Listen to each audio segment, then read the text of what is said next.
pumalag o lumaban o gumawa ng hakbang para makaganti.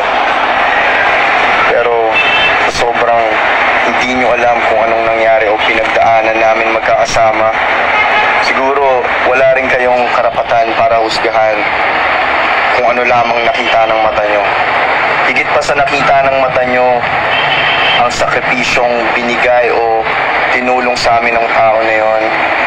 Maaaring maraming galit sa kanya, gawa ng mga nakaraan niyang ginawa, pero hindi yun basihan para husgahan siya nang hindi niya naman alam ang totoong kwento. Kaya, Yogi Sharkey Ghost, salamat, at ikaw ang dahilan kung bakit ako naging unang milyonaryo sa pamilya ko. Ikaw ang dahilan kung bakit kinaya ko tumayo bilang lalaki para sa pamilya ko.